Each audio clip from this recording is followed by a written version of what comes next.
Your turn. You show my mouth to the whistle. What? You show my mouth to the whistle. Show your muscle? No, you show my mouth to the muscles. Show your mouth with the muscles? No, show my mouth to whistle. Show your mouth how to whistle? Yeah. Oh, okay. You go like this. You make a kiss. And then you blow.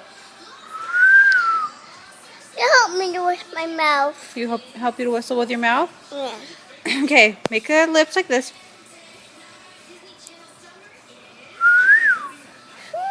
You did it.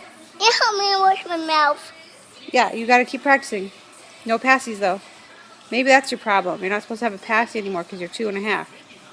Take your passy out. Would you rather learn how to whistle or suck on a passy? Which one? Which one, Pate? You want to whistle or suck on your passy?